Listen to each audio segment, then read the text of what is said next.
It's the agreement that agenda item 4 is recorded by Hansard. Agreed. Apologies from Michaela, Gary, Dominic and Gordon. Any other apologies?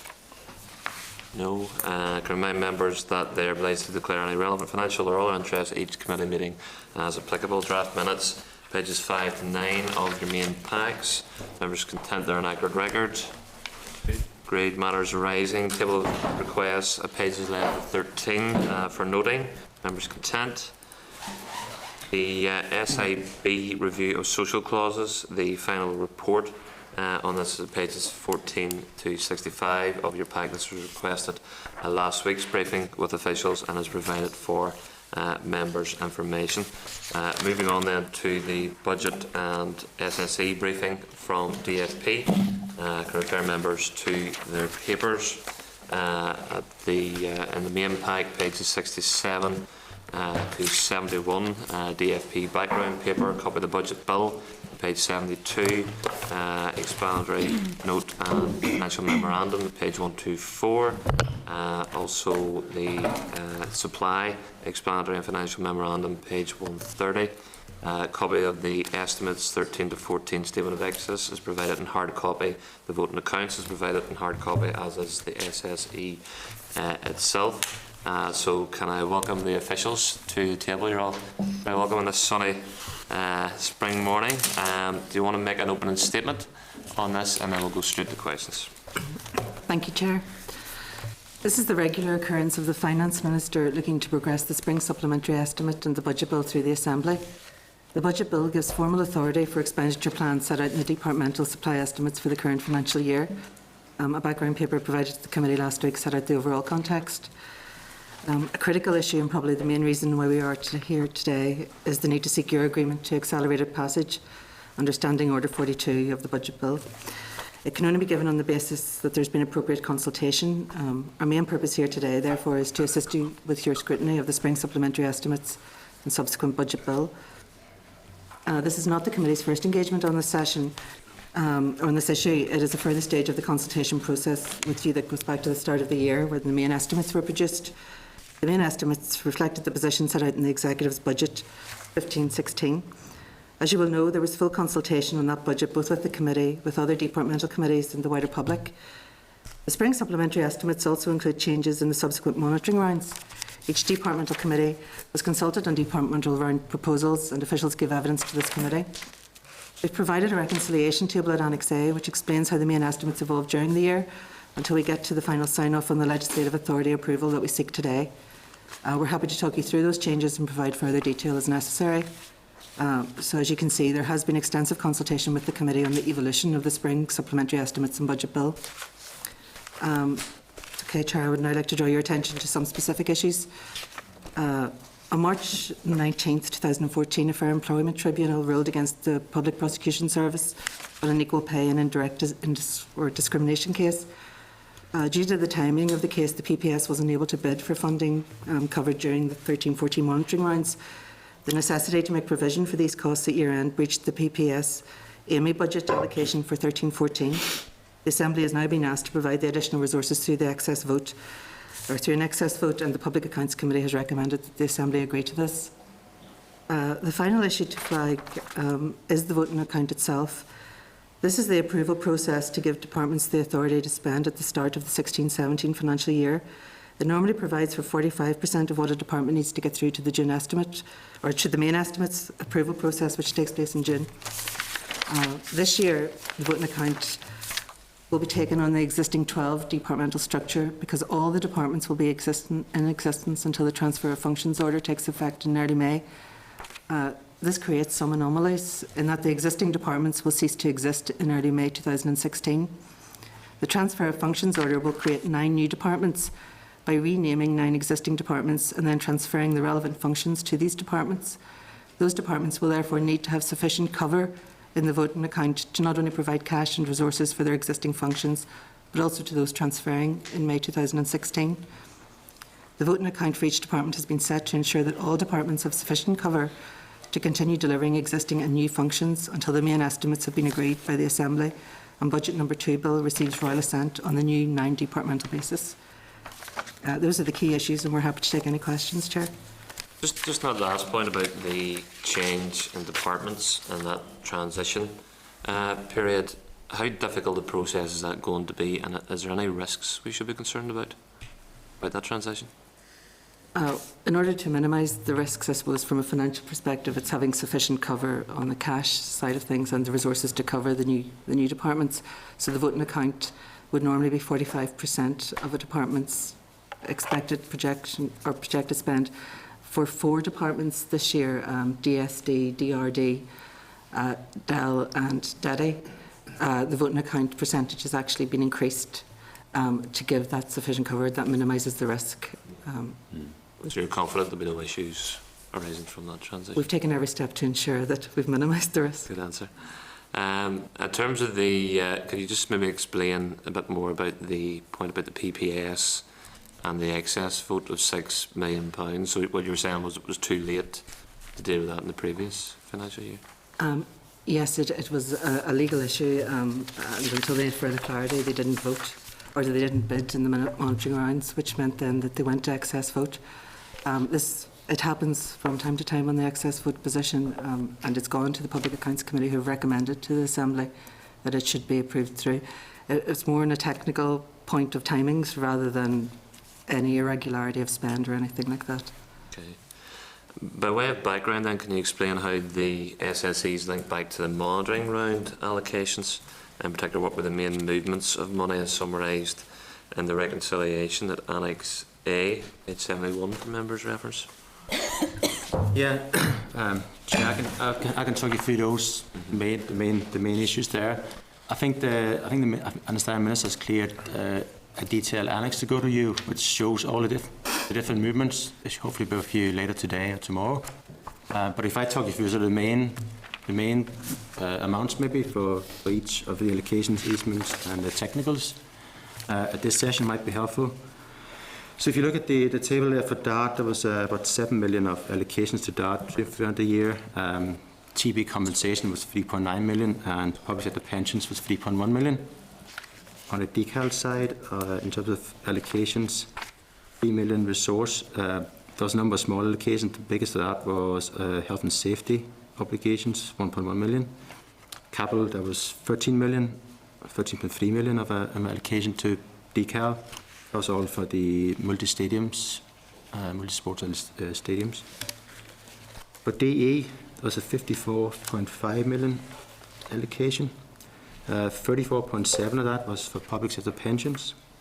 And then there was 5 million for schools surpluses, drawdown, EYF scheme, education, school estate management 5 million, and special educational needs 5 million. For DEL, 5.2 million, that was all public sector pensions. DEDI, 4 million capital was for Invest in I, and then there was 2.2 million resource, which is for social economy incubation hub, and public sector pensions 1.1 million. DFP, there was a 3.1 million allocation, which was for public sector pensions, and there was 2.4 million for DFP on the capital side. Most of that was the rebate replacement project, 2 million. DHSS, they received 123.4 million on the resource side. There was 40 million for elective care, 10 million allocation in terms of depreciation, so an on-cash item. And that was the bulk of it, except for public sector pensions, 58 million. This makes up nearly the rest of that. And a small capital allocation for Bright Start school-age children, 500,000. DOE, 3.7 million. Again, there was a number of small allocations, IT depreciation costs, planning portal depreciations, and 1.5 million for pensions. DOJ, there was a 9.7 million allocation, split into, most of that was actually public sector pensions, 7.5 million. And a number of other small depreciation costs and so on like that. On the capital side, 2.8 million for DOJ. The biggest item there was prison estates, 1.6 million. For DRD, they got 21.9 million throughout the financial year. The biggest one was actually road maintenance, which was a total of 16.5 million. And on the capital side, they got 5 million for road structural maintenance. DSD received 6 million of resource, which was nearly all public sector pensions, 5.3 million. And a lot of FTC actually, a total capital allocation of nearly 97 million. And the bulk of that, 94.5 million, was FTC for the co-ownership scheme.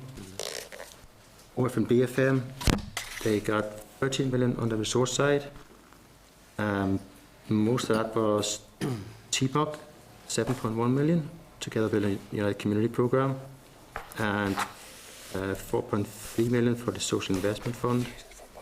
And on the capital side, again, there was Social Investment Fund 2.3 million, and then there was 14.5 million FTC for the Queen's University of Belfast, which is really an allocation to Dell, but because Dell don't have the legal authority to give out loans, it goes through SIB and through over from BFM.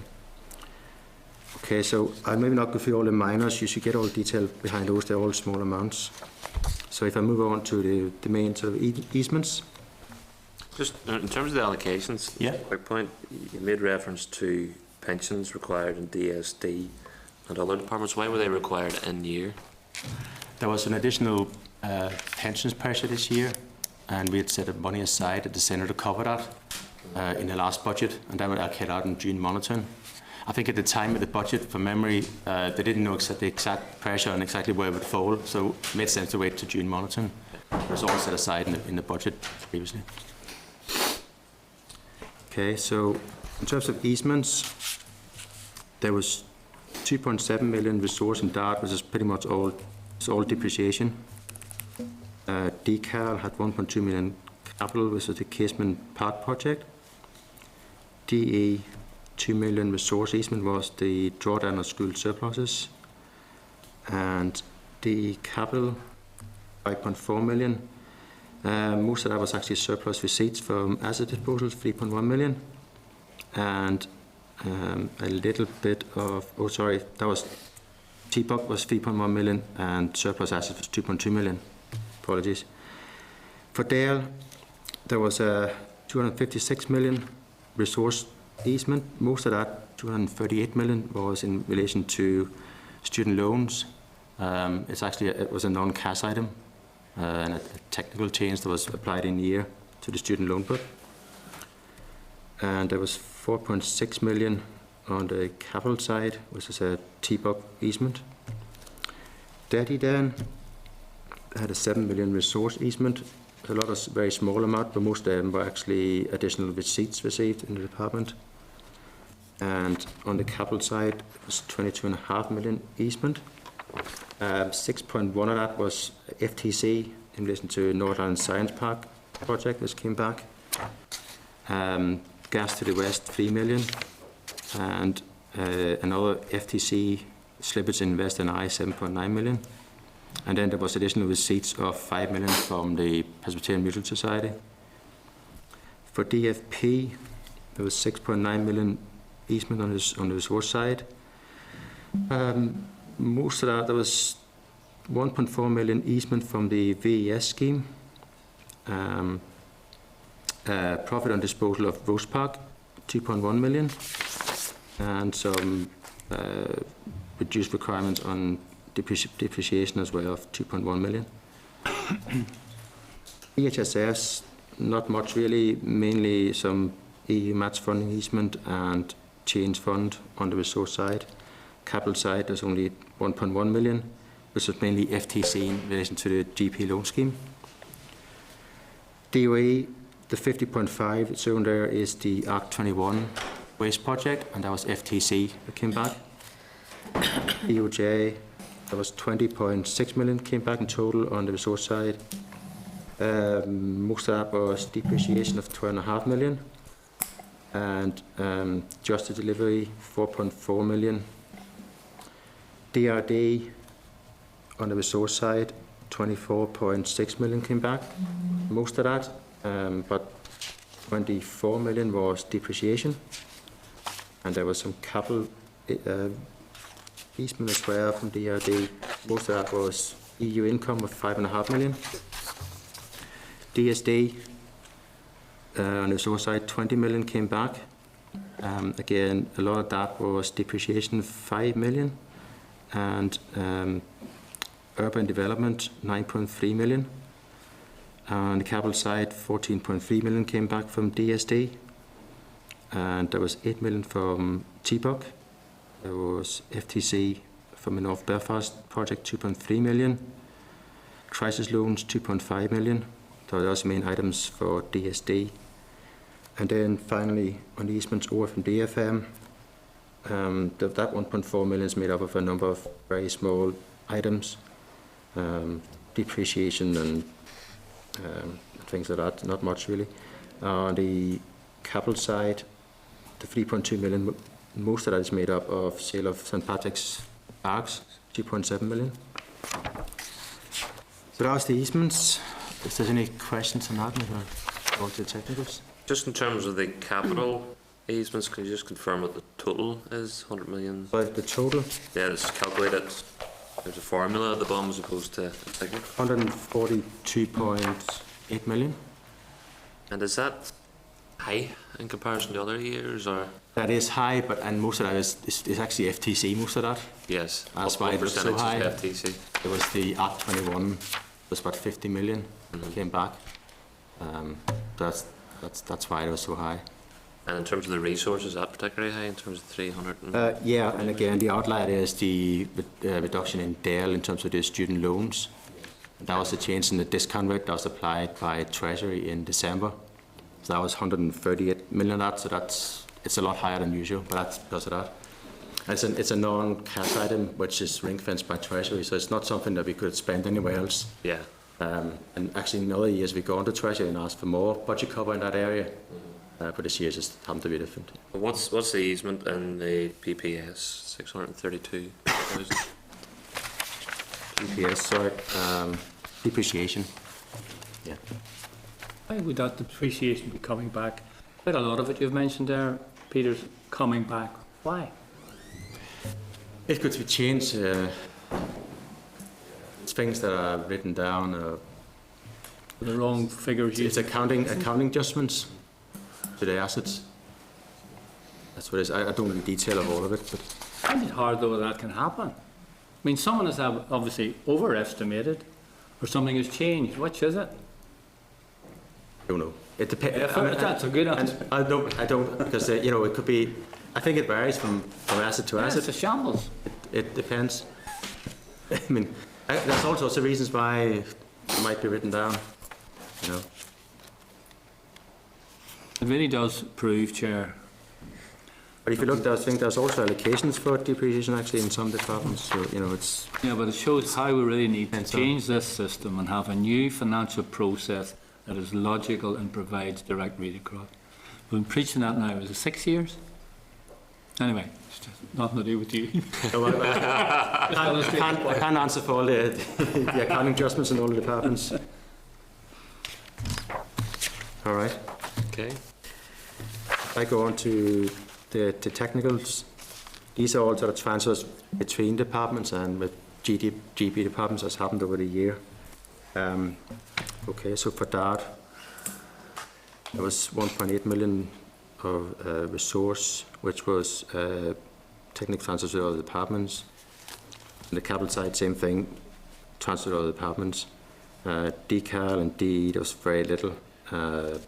DE capital, the 2.5 million there is AMU capital receipts. For DEL, see there was 3.6 million, 3.7 million, sorry, in total. Most of that is actually technical transfers with other departments, including mainly DHSS for medical and dental students, and 1.5 million from DSS for community family support program, and 2.2 million from DSS for social work students. So it's mainly, basically, it's additional student placements that DHSS funding. For DETI, there was again some small technical transfers with other departments, and there's on the capital side 8.4 million in total. Most of that was actually receipt on Super Connected Cities, was the broadband programme, so it was an allocation from UK Government Department of that. DFP, the total there for New Source side was 4.1 million. Most of that is 3.1 million from DOJ for IT assist baseline transfer, and 2.7 million from DSD for the Strabane Job and Benefits Office. So it's a project that DFP is taking forward on behalf of DSD. DHSS, there was some technical transfers with others. They got 6.6 million from DSD for the Independent Living Fund, 3 million from DSD for welfare reform, and 3.1 million from DALE for additional medical and dental students. Or to DALE, sorry, I mentioned that already, and the other 1.5 million to DALE for community family support, and 2.2 million to DALE for social work students. Those are the main ones in DHSS. DOE, very, very little in there. DOJ, most of that, the 53 million is Desert Crete, reduction Desert Crete funding. DRD, there's very little in DRD, sorry. DSD, the 13.9 million resource side.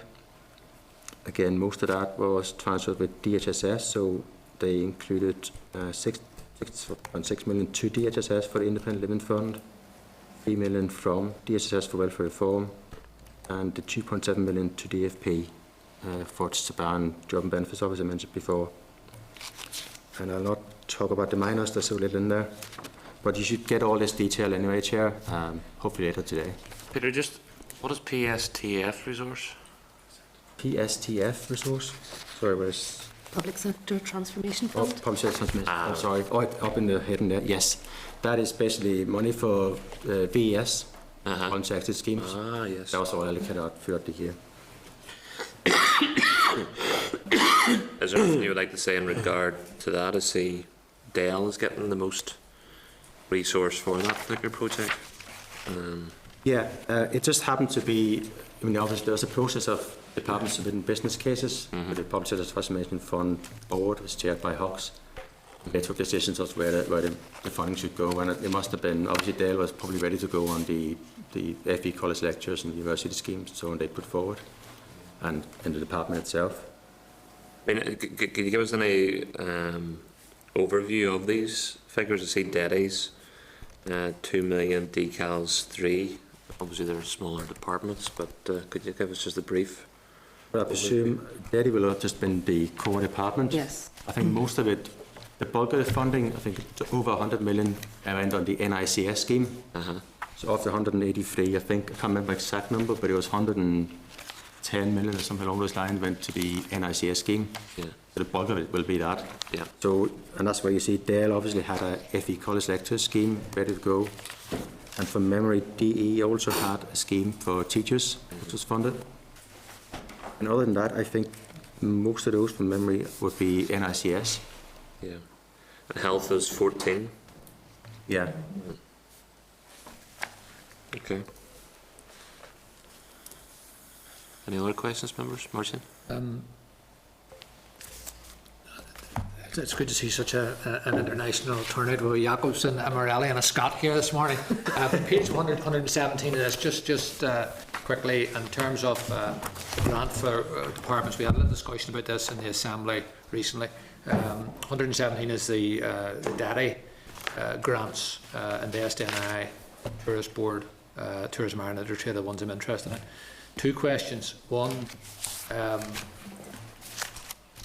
the money that we give to Tourism Ireland and Intertrade, that's doubled. I take it there's the Irish government put in twice as much.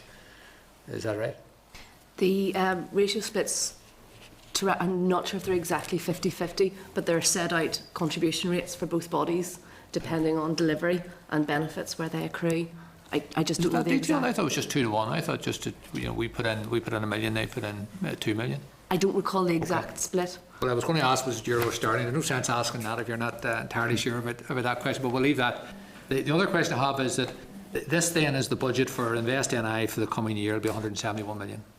Yeah, and et cetera. Is there a figure anywhere that tells us at the end of the year, look, an agency made in-year bids, and in fact they ended up at the end of the year with 190, or in the case of Invest NI, of course, or whatever agency, that they ended up with more, so that you know, during the year we had everyone has to take a cut of say 5% as we move forward. Departments losing 5%. But if they make in-year bids, and obviously they're for projects, so they're not, you know, really in the core budget, but they are for projects. But is there a summing up anywhere that can say, well, actually, this department or this agency did take a 5% cut, but due to in-year bids at the end of the year they ended up with X? Is that available? Well, this figure could be, and I'm afraid I don't have it in front of me, could be compared against the figure in the mains, see the movement between the main estimate and then the spring supplementary. But obviously in terms of allocation, there will be allocations made by DETI to its NDPBs, which if they're below £1 million wouldn't necessarily come up and through the monitoring process that we see, because we deal with the departments at a departmental level. There'll be a layer below that where departments can allocate smaller amounts of money to their NDPBs. But certainly comparing this figure with the mains would show you a movement. But the arm's length bodies and these bodies, for example, North South bodies, they can make bids as well. They can make in-year bids, They will make in-year bids, yes, to their parent department. and their parent department bids for them. Yes, Yeah. if it's above the de minimis level, which is £1 So million. let's take a year, and then Chair, we'll leave this. But 14-15, for example, do we know what the start budget was? Because you talked about 15-16 just yet, but or maybe it is. But 14-15, let's say Invest started with 100 million. That's the thing I'm picking on them. So let me just say the body X has 100 million at the end of the year with in-year bids. Do we have a figure what they ended up with? Did they end up with 104, for example, or is that easily? Will certainly be, it would be presented from mains to SSEs, so it'd be the start figure would be set out in the mains So, for estimate. example, there's a beautiful table there. I mean, I've seen some beautiful, and that's a really simple one. It says here's what these agencies are going to get for 15-16. Could you get for me 14-15 what that looked like, and then at the end of the year actually what they got? Certainly, yes. That would cheer me enormously. Great. Thank you, Chair. Okay. Okay, members. Leslie? Yeah, a few points, Chair. The 1 million, Michelle, you mentioned there, anything below $1 million the department can redistribute freely itself. What controls are there, if any, to ensure that sums that wish to be distributed by a department without outside interference can be broken into smaller lots and simply passed on? Well, in terms of there are monitoring guidelines that would look at allocations at what are called unit of service and unit of business level. So we would check throughout the year what has been allocated within departmental budgets to ensure the thresholds aren't breached. The threshold being £1 million. But if you break that up, let's do it a third of $1 million 3 times. Well, it will depend on the receiving area, what area the allocation is being made to, in terms of, but really at a departmental level, departments can allocate between their spending areas, be they arm's length bodies or be they policy areas within the department, up until that de minimis threshold, and then above that any movements, in addition to allocations, need approval through DFP. So it is monitored at different monitoring rounds, the levels of de minimis movements to aggregate them up. Do they? So has there ever been a challenge there in that? They're regularly at each monitoring round. Has there? Yeah. I'd like to know about those. Anyway, the 6 million that Peter mentioned, where is it shown in that Annex A? The 6 million for what, sorry? The excess 6 million from the PPA. So that doesn't show up in that because it's not an in-year movement. Is that the excess votes? The year-end movement, is it? PPS? Sorry. Well, that was a 13-14 issue. They breached their vote in 13-14, so this is a retrospective approval for PPS to reach What the was vote. paid outside the term? It was paid in 13-14. That's terrible, isn't it? But it was because the legal case was so late in the year that and you know the funding or the budget hit in that year. They had no chance of actually bidding in the year to. It's outside the period altogether. Yeah. How much money is in the centre? But bearing in mind that this is what's projected now for next week, Yeah. how much money is in the centre? Or how much will be there next week? Probably a more accurate question. There is some funding still to the centre, so on the resource side, there's 3 million of resource funding sitting at the centre, which the plan is to carry that forward through the budget exchange scheme at the year end. Okay, and there's a negative against capital, so there's an overcommitment of 9 million on the capital side. That's comparatively small, though. Yeah, it is. That's all, yeah. And then sorry, there's other items as well. There's the regional rates, the scores at the centre, so the income we get from that scores at the centre, so that's 651 million, which is the financing item. It finances the spend departments. And then there's the RRI interest repayments, which you have to pay every year. That's always handled at the centre, so there's a 57.5 million cost against the centre. And finally, on the resource side, there's 6.2 million, which is in the centre, is earmarked for flooding. Remember, we got a bond consequences, yeah, so that's held at the centre until the executive decides where to put that. And again, if that's not spent this year, that can be carried through the budget change the next year. So it's a fair sum of money still sitting in there, okay, albeit it's predicated upon certain things, but that could be changed, of course. Yeah. What about the asset realisation, Peter? It's very hard to keep a handle on that. Okay. How much was realised during the year, and how has it been distributed? As far as there's nothing held at the centre for assets. So that's whatever the target was would have been met. Is that a fact, or do we not know? Yeah, but there's nothing. Don't see anything. There's nothing left at the centre. So whatever was there, well, it's been handled in year. Presumably. Suspicious of that one as well. Okay, thanks, Chair. Okay. Okay, members, any other questions? Happy enough? Just one quickie. What about the FTC at the end of this here, Peter? Where are we now in financial transactions? Well, that's again, it's all allocated out. There's nothing held to the centre. I know that the trouble is it's allocated and then it's reallocated. Yeah, well, that happened. And then it goes to India, Northern Ireland Investment Fund, and then we find that it wasn't there actually at all. Well, that's been now going to the Reallocated, ownership housing association for ownership for the ownership scheme. That's where it is now. Talking about 100 million going into it, is that right? At 94 million 94. this year. That's all. No more FTC floating about. That's all allocated out. Yeah. None going back to Treasury. None going back to Treasury. Thank you. All right, folks, thanks very much. Thank you.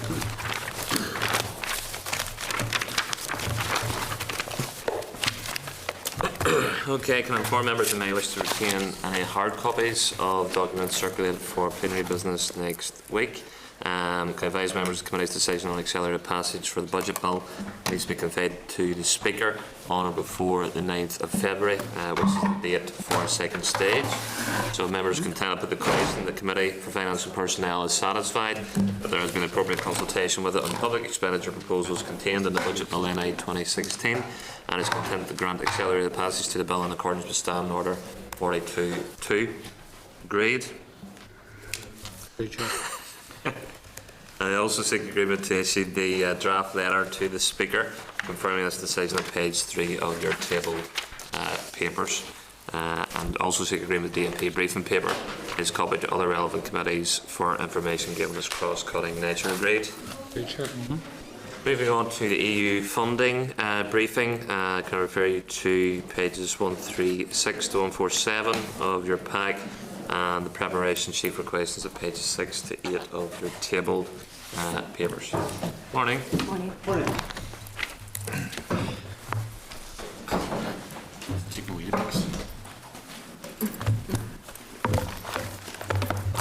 Okay, members, can I welcome Frank Duffy, Head of the EU Division, Dominic McCullough, Head of North-South Policy and Programmes Unit, Gina McIntyre, SEUPB Chief Executive, and Sean Henry, Director of the Managing Authority at SEUPB. Okay, folks, does somebody want to give us an opening statement? I will, Chairman, if that's We'll go okay. through the questions. First of all, thanks very much for the opportunity to brief the committee. You will have received the joint paper, so I'm not going to focus on providing an update on it. All the details, so I'll focus on the key areas of interest, which is the closure of the 27-13 programmes and the implementation of the 2014-20 Peace and Interreg programmes.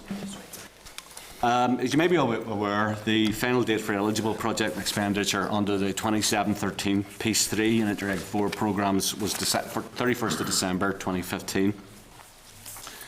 The Interreg 4 programme had a total budget of €256 million, about £197 million. It was fully committed and it met all its programme expenditure targets, funding something in the order of 88 projects. A couple of notable examples of those were the North West Science Park at £12 million, Gobbins £5 million, and Project Kelvin £23 million. I'll leave it to Gina to provide you with the detail on the closure process itself as SEUPB works through the final projects themselves. In relation to the Piece 3 programme for 27-13, that was €333 million, about £256 million. And it funded 215 projects. And again, notable examples were the Peace Bridge awarded £13.3 million, the Skynos initiative in East Belfast at £6 million, the Girdwood Hub in North Belfast at £10 million, Termin project in Pettigo Tullyhammon at £6 million, and the Shared Spaces and Community Engagement project in Portadown People's Park at £5.5 million. The final programme commitment for Piece 3 is being calculated, and I'll let SEUPB talk through the detail on that. But it is important to note probably that the late withdrawal of a funding to a project that was in excess of 18 million in 2013 late into the programme cycle meant that was need to reallocate that funding itself, and coupled with very significant exchange rate fluctuations over that period, it was a very challenging spending environment. So DFP, SEUPB and our partners deeper in the south and the accountable departments have done a considerable amount of work to make sure that we maximise EU drawdown and the funds available to Northern Ireland are maximised. And we'll continue to explore scope to do that.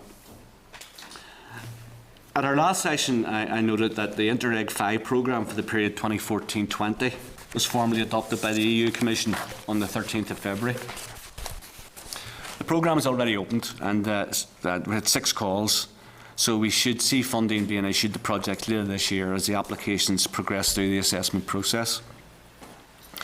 In relation to the Piece 4 programme for 2014-20, that has now obtained all the necessary approvals. The European Commission agreed the programme on the 30th of November 2015. It was after an intensive process involving considerable input from SEUPB, the accountable departments and the European Commission itself. But I think we now have a programme that aims to bring very significant tangible benefits to individuals and organisations throughout the whole area. There was a successful public launch of Piece 4 and Interreg programmes on the 22nd of January.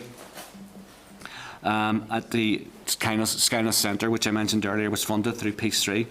And it was encouraging to see there was a very wide level of interest among the incoming programmes, and there was a considerable attendance there, both from members of the public, members of community groups and also the media. We expect to see the first call for a Peace programme open in the coming weeks, and the schedule for the other calls are outlined in the paper provided. At our previous meeting, the subject of project assessment was a particular theme of interest to the committee, so I'll touch on that area if that's okay. As you may be aware, there's a 2-stage assessment process that's now been introduced for Piece 4 and Interreg 5, with a commitment to a maximum of 36 weeks for an assessment process. That process has begun with the Interreg 5A programme, and 3 calls have progressed through the Stage 1, all within the target of 8 weeks. Specifically in that particular call, the research and innovation theme, 3 projects were received and 2 have progressed to Stage 2. Under the environment theme, 1 project received and again 1 advanced to Stage 2, and for the health objective, with 21 applications were received and 14 are moving into the Stage 2 application, which is the more fully developed process. Only those applications that had a minimum requirement were progressed through, and as yet no Stage 2 steering committee has been held to assess those projects, but the first of those has been scheduled for early summer. In relation to the assessment process, so far it's operating as intended, and the major work is ahead in relation to the applicants in working up their full applications. and then those involved in the steering committee who will make the decisions in relation to those stage 2. And we'll, of course, endeavour to improve on the streamlining that process. And we will be monitoring continuously the operation of that and implementing any lessons learned, and we'll keep the committee informed in that. So, with that very brief summary, I thank the committee, and if you're agreeable, I'll pass over to the new Chief Executive of the Special European Programmes Body, Gina McIntyre, to provide you with her opening remarks, and then we'll respond to any questions that you have. Thank you, Frank. Yes, Frank has summarised very acutely for us our work and what's happening currently for us. This year will be very busy because we have the closure of the 2007-13 programmes and the implementation of the new programmes. And as Frank outlined, the expenditure for those current programmes, the 2007-13, ceased at the 31st of December 2015. So all project activity has ceased, but we are now going through an administrative process of closing those files in order to meet the Commission deadline for the closure process of the programmes, the 31st of March 2017. So we will be busy doing that. But we've had a very successful 2 programmes, and they've left a successful legacy on both sides of the border, and Frank outlined some of the examples, of which we have many, many more. The Interreg programme has now got 58 projects completed and 30 project files are left to close. And the activity really in relation to the closure of administrative with the files is about clearing up some of the final payments, some of the audit queries, outstanding evaluations and that type of activity which has to take place. But we have over 98% of that programme declared, and the Interreg programme will fully expend and in fact go beyond the total value of the programme. So we're very pleased with that. It had over 2,700 businesses supported, and there were over 114,000 beneficiaries who supported the cross-border services offered through the projects. As I said, Frank's outlined some of the examples, so I won't go through too many more. I would just highlight one in particular, which is in relation to the Interreg programme, was between Northern Ireland, the border counties of Ireland and Western Scotland. And so there was one project in particular that was very successful, the IBIS project, which led to research and development, and there's a significant world-class research and training facility now based at Loch Lomond. So that has been a very successful project, and there was 6 million put into that. The Peace 3 programme was fully committed. It was fully committed several times over, even with the fallout of that large element in late 2013, and all credit must go to those projects that we recommitted that money and they expended it, and we've had some very successful launches recently, including the Voice of the Valley Park, the People's Park in Portadown, and the Common project in Ballycom. And so they've been excellent. They got that money in a very short time and they delivered those projects very successfully, so credit to them. The project now, as we're reaching the final stage of expenditure, is over 99% expended, and there was some slippage occurred late in the day in some of the larger projects just in the last couple of months of last year.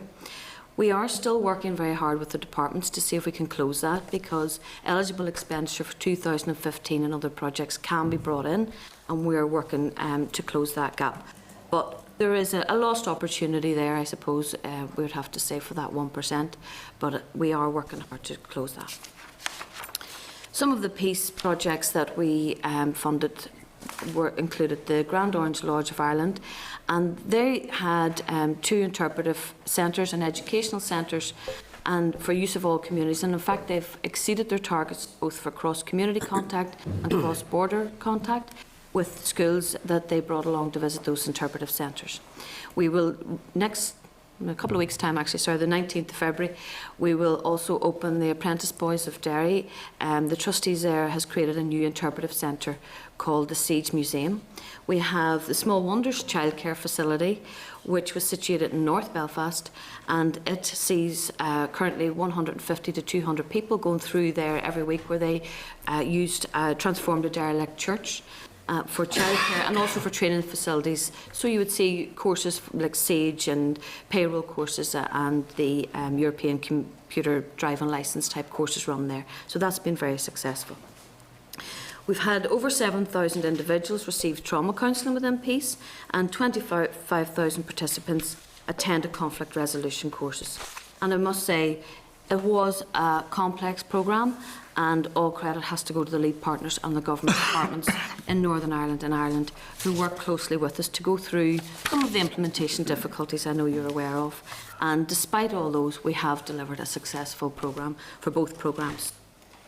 The current programmes for 2014 to 2020, we were asked to deliver those, or to establish those programmes and the content of those programmes.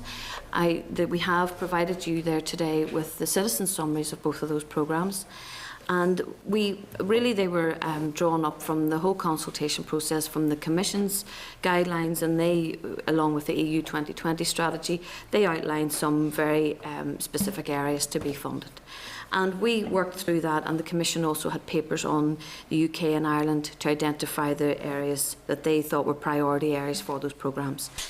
And along with all the government departments and the sectors including business, rural communities, local and communities and voluntary communities, we held 20 public consultations back in 2012, followed on by more in 2014, of which we had over 1,500 participants who all had a say and a voice in how these programmes were developed. But they were complex to develop. So we did, our approach to the development of the projects was that, learning from the last programmes, we wanted to reduce bureaucracy. We wanted to take all advantage of the simplifications that were being offered by the Commission, wherever possible, adopt innovative ways of working and embrace new and evolving technologies ourselves. And also we wanted to ensure that we always had proactive engagement with the public and the potential applicants. And we have a continued programme of planned outreach activity to impart that information, support and guidance throughout the whole programmes. We held 13 events, of which public events, of which 700 people attended, to talk about what the nature of the programmes would be and how they would apply, and the type of application process, and also the financial regulations with regard to those programmes. And they were very successful. And we see that now in the high quality of the applications coming forward in the Interreg programme so far. The Interreg programme has a total value of 283 million, and the areas funded were research and innovation, environment, sustainable transport and health. And you'll see from the citizen summaries the detail of each of those. But the research and innovation theme in particular, we're looking at trying to develop the SME capacity for research and innovation, which should lead on to an increased level of research and innovation competence, and hopefully will lead on to positive economic benefits to the region. And these will all be on a cross-border basis. The environment, we are going to contribute 84 million. Currently the programme has for habitat and species, marine protected area and species, improving water quality in transitional waters, and freshwater quality in cross-border river basins. So those areas have all been selected, and we're very positively supported by the public in ensuring that we put some funding into that and maintain the water quality for the region. Sustainable transport, we obviously want to reduce the CO2 emissions and reduce the reliance on private transport. And so there are elements there within the programme for cycle networks and greenways, and a multimodal hub, which is a shift from private transport to public transport, and it's in particular urban centres close to jurisdictional borders will benefit from that. And we're looking at an integrated approach ensuring the coordination of bus and train services. And there's also an element for electric vehicles. We have already launched our health call, which you may have seen, which is the delivery of cross-border healthcare services offered to achieve improved patient outcomes and increased public sector efficiencies. And in the area of health, we intend to ensure we have cross-border services that will promote well-being, promotion for services for the disabled, services for mental health services on a cross-border basis, children's services and acute healthcare services, as well as providing some training. The eligible area for the Interreg programme is the Northern Ireland, the border region of Ireland and Western Scotland. And that programme is open It's up and running, and Frank's already outlined some of the details of the calls. But certainly we've been able to work through the assessment process. We've met all the deadlines. We're confident that we will be able to meet the Stage 2 deadlines, and we will continue to work to do that. And we have one further call which will be opening in March. The timetable for all our calls for our programmes for Interreg and Peace can be found on the website. The Peace programme then, as Frank mentioned, we worked through some detailed negotiations last year, particularly in the area of children and young people, to ensure that the programme was truly additional and didn't duplicate any other national programmes or indeed EU programmes. So that was a complex process to deliver the programme, which we did. The programme was approved by the Northern Ireland Executive and the Irish Government in September and submitted to the Commission, and has now been approved by the Commission. And we are hopeful we will have that programme open soon, and we will be taking the calls. The first call that we are planning for that programme is for the local authorities, and we've already met with them before Christmas, and they're working on their plans. The areas that we're funding within Peace are in shared education, children and young people, shared services and spaces, and also building positive relations. And it's worth noting that over 30% of the programme across a few of those areas will actually be delivered by the local authorities directly. So they will be dealing with the local communities, and they will be taking local consultation, and we will be ensuring that that does happen. I won't go through the detail of some of those areas because, as I said, they're in the citizen summary and you're probably familiar with them anyway. But it just is worth for us to note that the local authorities and councils were very successful in Peace 3, and we are looking forward to working with them again in this current round of programmes. The implementation hasn't been without its challenges, but we have the assessment process now outlined from the outset. We are taking every opportunity to introduce simplified cost options to make it an easier programme to access and to implement for the beneficiaries. Lastly, we have our transnational and interregional funding. SUPB is the regional contact point and an information point for Interreg 4B and 4C programmes, and it has been working with those programmes to ensure that Northern Ireland partners can access that funding. And indeed, so far we have 14 Northern Ireland partners approved across 11 projects, with 2 Northern Ireland lead partners, and almost 2.5 million of ERDF has been allocated to those Northern Ireland partners, and one of those programmes hasn't yet opened, and they take a bit longer in relation to calls, but we have been having public outreach, application clinics, project development seminars and pre-application workshops, so we have been working there to ensure that those Northern Ireland organisations can access that. As I said from the start, we wanted to ensure that we had a good outreach programme to the public, and so therefore we have, for all our calls, we've had pre-application workshops, and we put public notification adverts, we put press releases into the media outlets, we ensure everything's on our website and everything's on, Twitter and Facebook and LinkedIn and that type of thing. But the funding call workshops have been successful. We also have direct mail shots to almost 2,000 interested parties who are registered with us. But the funding call workshops have been very useful, I think, in ensuring that people fully understand the calls and these new programmes, which are very output focused, and therefore the call information right from the beginning, the applicant has to be able to deliver what the programme objectives are and what the programme targets are. So I think that message has got out, and that should be helpful for the applicants. Thank you. Okay, thank you. Just in terms of the new programmes, I mean, obviously we've had a number of sessions with yourselves over the years, and different issues have come up, particularly in terms of the length of time to process applications. And there are a variety of reasons for that. So can I ask, and perhaps you've already touched on this, what lessons have you learned from the old programme that is now being applied to the new? If I'll address that first of all, Chairman, I think it's fair to say that we've learned that there's a two-stage process that we have now. Essentially, I suppose it's analogous or akin to like an outline planning application. So stage one, you put in a broad idea. It's a relatively simple form to fill in. It allows you, a project applicant, to outline what it is they're intending to do and how it fits with the overall strategic priorities and also the regulations itself and what it is the Commission wants to achieve. That then is quickly assessed, and you get a quick answer back, so that, frankly, you're not wasting your time by waiting, doing an awful lot of work putting into a project that is ultimately going to be turned down. You'll know early on whether it's going to be a chance of moving forward or not. Next stage of that then is the opportunity, if you're successful at that stage 1 process, to work up the more detailed business case for what it is you're trying to do and why it should be supported. That then goes through the stage 2 process, and it's fully assessed.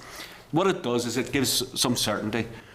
Most people don't like delays, but we understand delays if they're there for a purpose. If due diligence is being applied to the spending of public money, most people will accept that, as long as they understand when's the deadline, when am I going to get an answer. So this one, it gives you an answer within a short space of time. The stage 1 process is 8 weeks. If you're successful at that stage, you have 6 weeks then to work up a business case, and then you know that if you submit your application, within 22 weeks, you'll get an answer about whether that full application is accepted or not. So there's a degree of certainty, at least attached to knowing what you're going to be told. You may still get an answer that you don't like, but at least you'll know when you're going to get it. As well as that, could you touch perhaps on the overcommitment and underspend? The overcommitment in terms of Interreg and the underspend in terms of fees, and how much they are? Again, I'll touch briefly, but I mean, Gina, I'll let you just come in.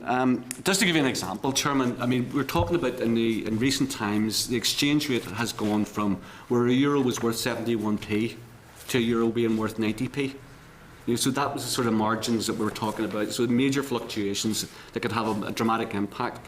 In the case of Interreg, it was possible to overcommit on the basis that we know as projects work through, and Interreg's particularly prone to capital projects. Capital projects can be subject to significant fluctuations, and usually there's a degree of optimism attached to what you're going to spend in relation to those. So it's prudent often to overcommit and then manage the process as you work through the applications and the full programme cycle. You get a better indication of where you're going to hit in relation to your target. Peace is more problematic because quite often it's a socially oriented programme. There's less capital attached to it, although there has been some significant ones, and therefore your expenditure can vary enormously as well. So it is a bit of it's an art rather than necessarily a science. There's no slide rule can be attached to this, especially when you take it into the context of multiple organisations having targets to spend, exchange rate fluctuations itself, and also economic conditions changing around you. So it's very, very complex. In relation to the Interreg programme, it's 4 million overcommitted, but that overcommitment, it was actually 10 million at one point, and that was with the approval of the transport departments that they would carry that overcommitment. And with slippage in that programme, it's now ended up at 4 million overcommitted, and the Peace programme is over 99% expended, but there is a current gap of lost opportunity to use about 3 million in total of the programme value, which equates to just over 2 million ERDF EU funds, north and south. And you touched on capital and resource allocations. What's the percentage breakdown for each programme in terms of funding for the new programme? I wouldn't have that information, Chairman. It very much, I mean, it's a demand-led process. If you think about the applications coming in, it would be impossible to tell, which there's ones. No parameters set out. No, there's no allocation. No. Okay, no problem. Okay, John. Morning. Really around the sort of the performance indicators, I think you had a total of 45.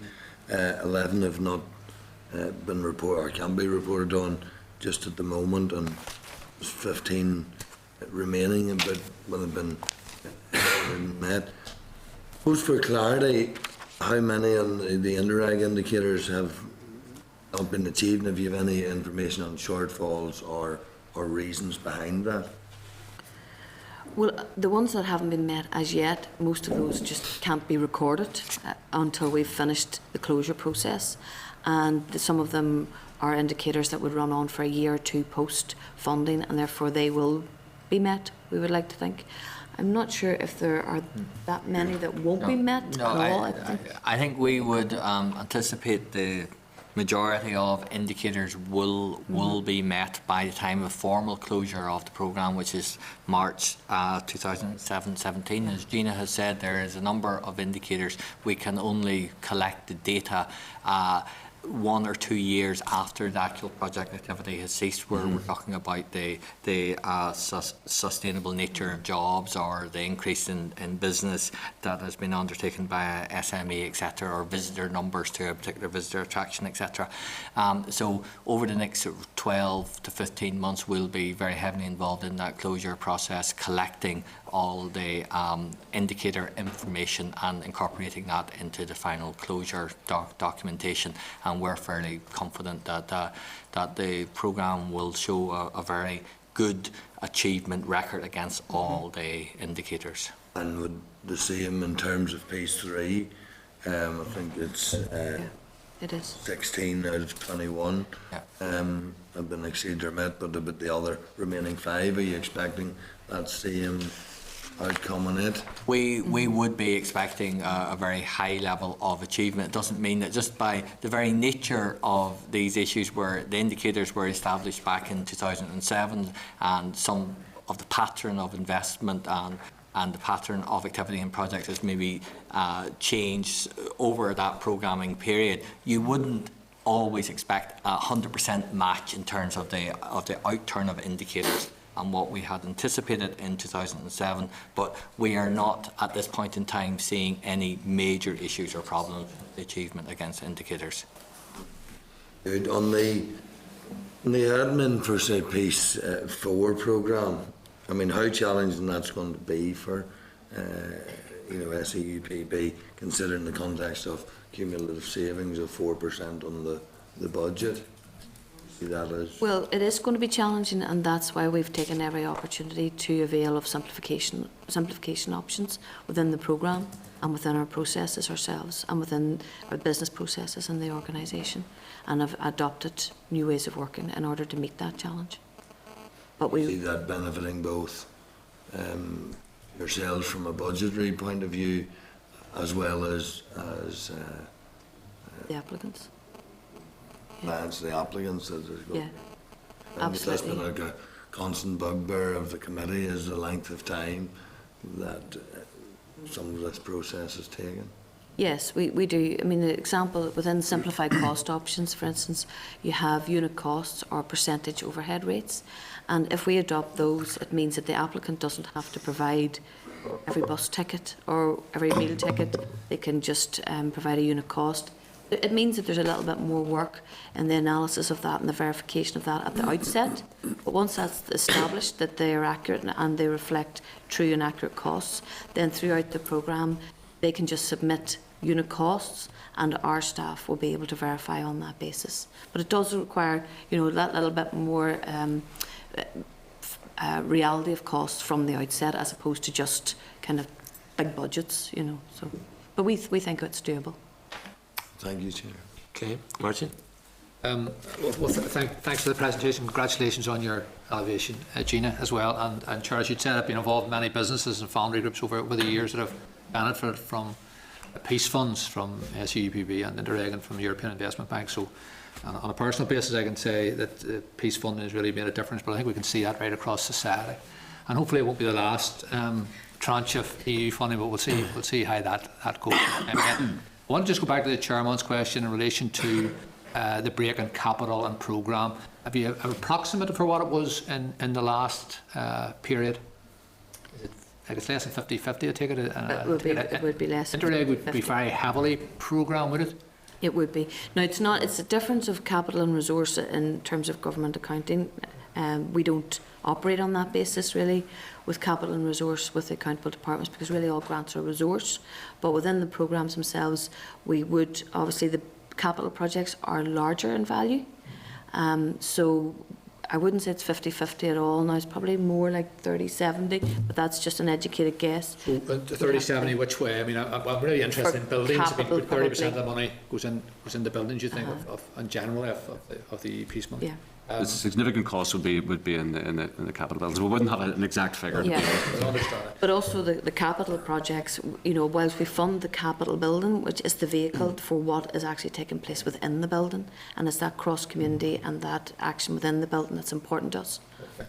And you mentioned Skianos, and it's an exemplar of everything we're trying to achieve in East Belfast. And I mean, if I've ever seen money, European money, well spent, it's well spent in Skianos.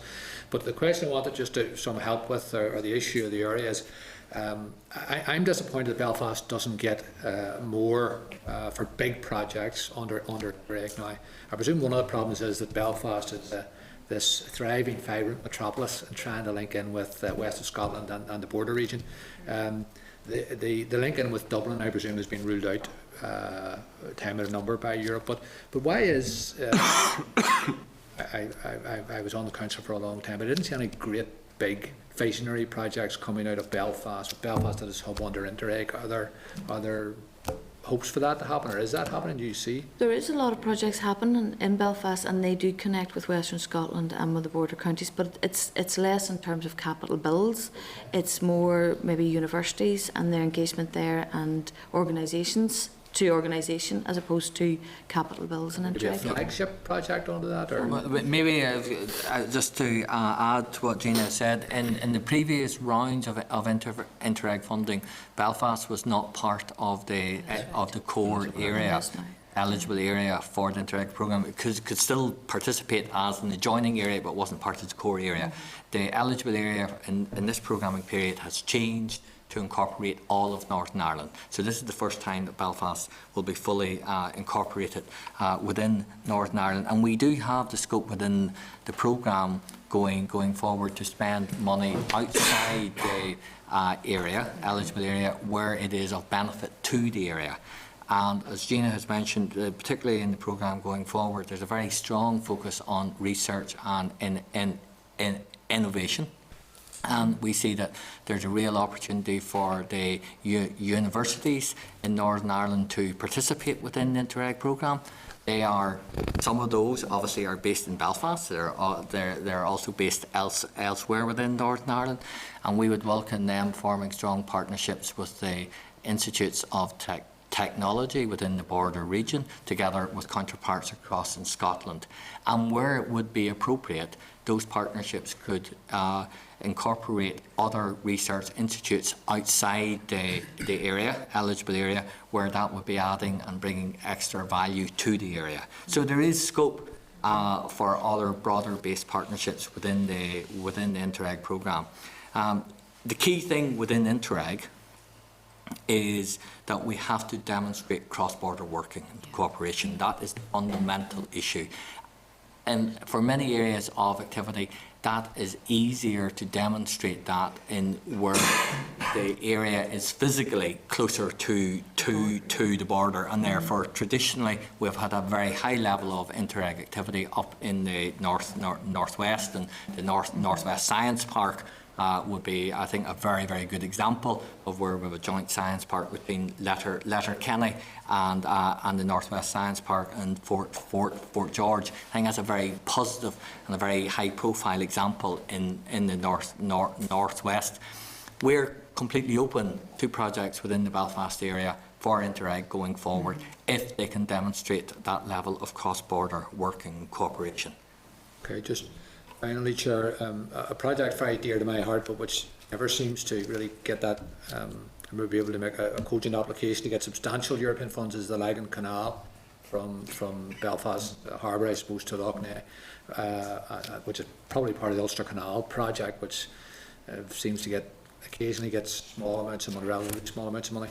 Why would a project like that not have been able to make a really strong bid, when I do think European monies have gone into the Royal Canal and other projects south of the border? What would be the blocking that? Is it? There's not so much a block, Chair. It's about fitting in within the theme that's been selected for the particular programmes itself, and it's about making sure that if someone's putting forward an application, that it hits those trigger points in relation to what is it that Europe is hoping to achieve. Each programme is different. So that, for example, one may focus on a theme of sustainability, another may focus on another aspect of that. So it's about making sure that as you put your application forward, it hits not only the strategic priorities of the department that you're probably seeking the match funding from, but also that it hits the trigger points that Europe has recognised for the region, what it wants to see achieved within the area. So it's about matching the expectations. Sorry, do you know? And it would have to also be cross-border, Okay. a cross-border activity. Maybe one of the box. Yeah. Sure, that's great. I mean, I'm really cheered by the money going to Girdwood, North Belfast, and the new convention centre. You should have a lot of European money as well. So thanks very much. Thank you. Okay, I'm just conscious of time, so I'm just going to bring an Ian ahead of you, Leslie, if you don't mind. Okay. Certainly, and the papers that have on me refers to the Interreg 5A programme. Was open for calls. There was a low response rate in calls for the applications related to research and innovation, environment and sustainable transport compared to the health objective. Is there a reason for that, or taking ahead? Is no, that not the it case? wasn't a low response rate actually, because the outputs for that call was the applications had to be able to deliver all that was in the call, and it was a very strategic project, so it had to incorporate Scotland, Northern Ireland and the border counties of Ireland. So the strategic partners involved a lot of partnership arrangements, and we had 3 applications for that, which was actually probably more than we expected. All right, okay. So whereas the health call, obviously there's a lot of different strands within the health call, and therefore we did expect a much larger number of applications in that area. Yeah. I think part of the negotiation process with the Commission, they were pains to emphasise the importance for strategic projects, that they wanted to see something that had an impact over the period. It wasn't more so the number of it, was No. No. It was Ability their to deliver, achievement, sort yes, of. to deliver the outputs. Okay, so you're not But concerned or not anything at all. No, Okay. we're very Thank you. Yeah, that's it.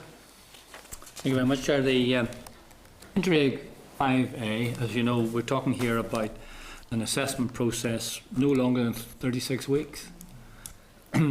What measures are put in place to ensure, in fact, that the application process will be streamlined compared to what happened with 4A, which was quite a problem?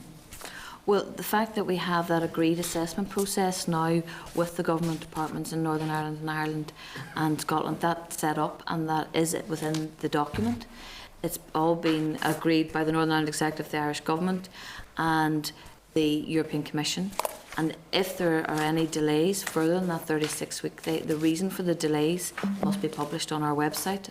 So we would be quite confident that we'll be able to meet the 36 weeks, and that certainly we've met the first stage 1, 8 weeks element, and then the next stage is 22. But we would be confident that we're going to be able to do that, and we work very closely with the government departments to ensure that that's going to happen. If I could say, Chair, I mean, I've contacted all the finance directors of all the different departments and outlined the concerns that were raised by the committee and others in relation to the assessment process.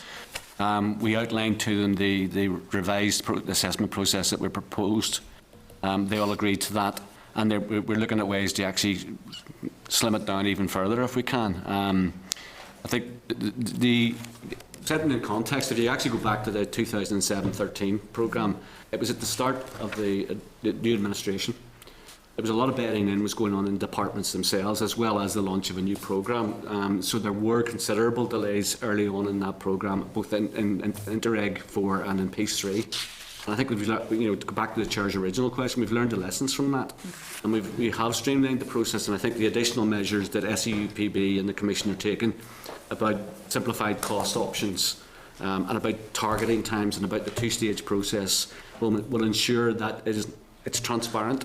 You will know when you're going to get an answer, and if you haven't got that answer, we have to give you a reason why you haven't got that answer. Yeah, and we must say DFP have worked very well with us in ensuring that we can actually put this assessment process in place beforehand, and have issued some very useful documents around the system. So that's encouraging. The Minister, of course, he's made a subsequent commitment to reducing it to 21, 22 weeks. Yeah.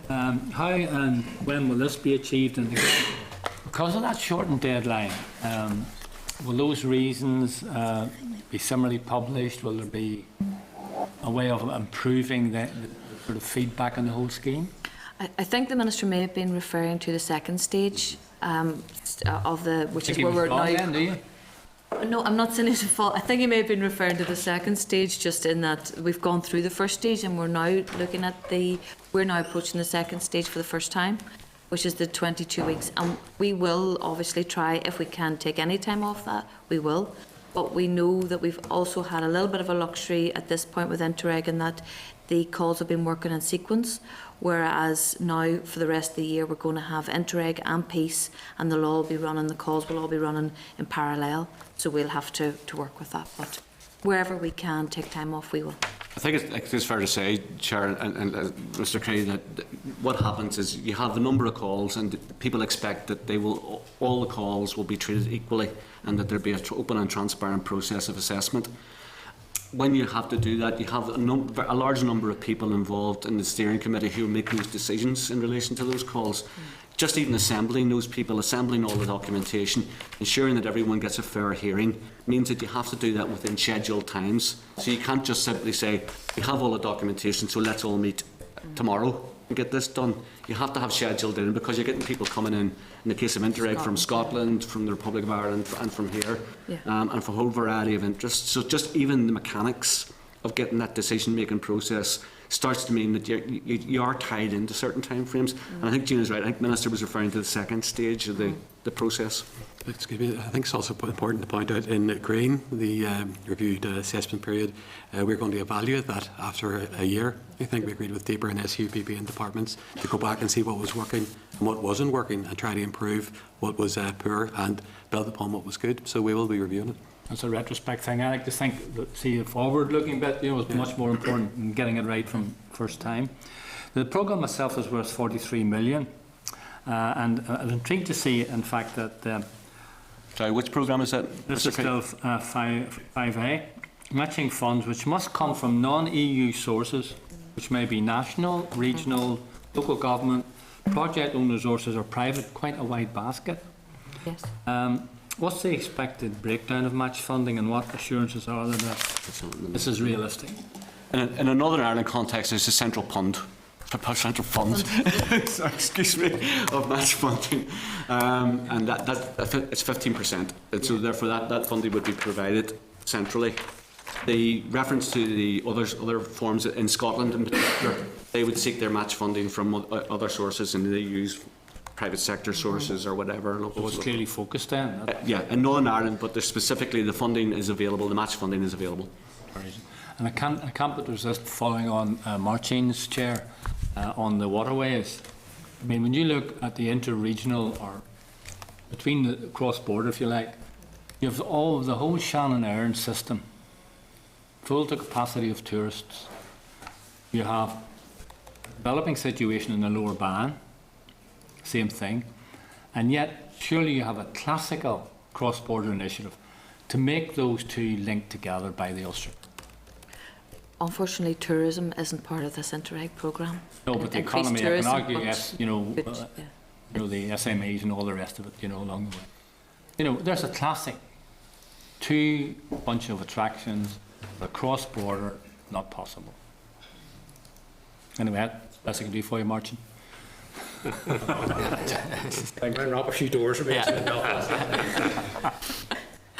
Just, in terms of Interreg, just taking the sustainable transport section, you've 3 outputs, 3 objectives there. Are they broadly broken down into 3 budgets, sub-budgets within that, or?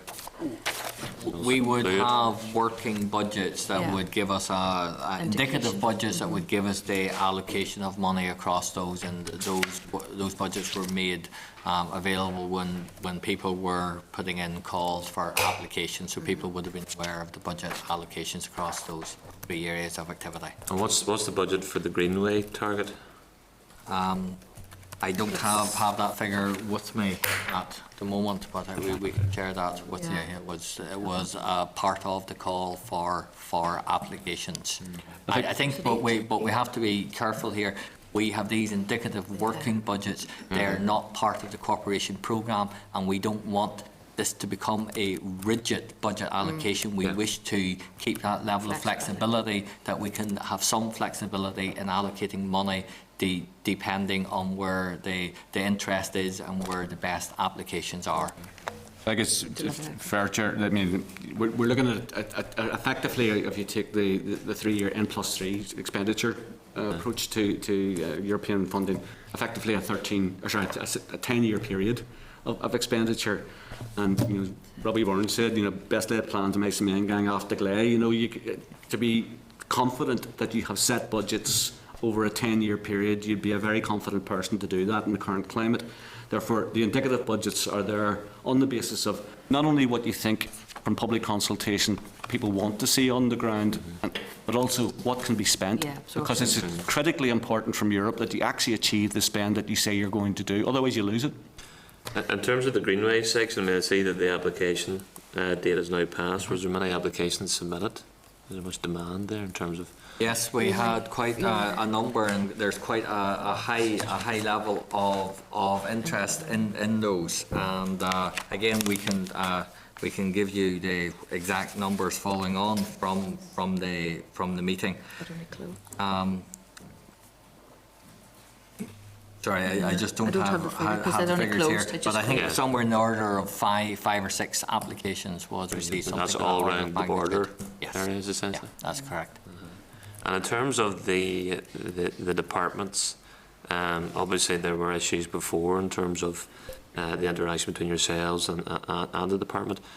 Is there any issues now? Or No, at this point in time, the departments and ourselves and everybody's working with a very positive approach to the programmes to get them implemented, and there's no issues to report at this.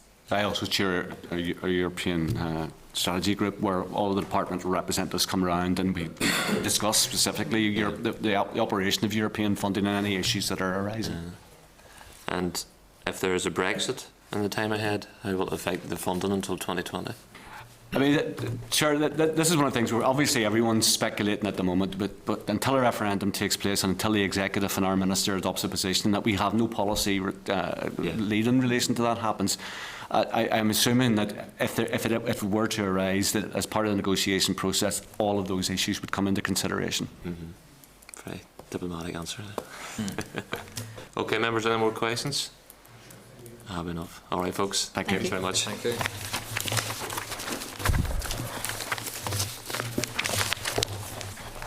Moving on to the next briefing, members, on devolution of corporation tax. Refer you to your papers of the main pack, page 149 to 159, and the DFE briefing paper at page 15 to 17, and the preparation questions.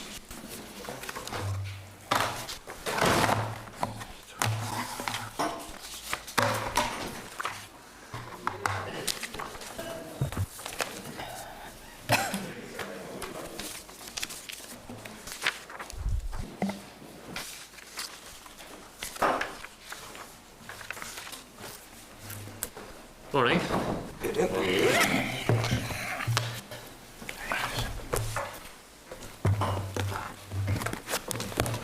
The hardcore has stayed to listen to you guys.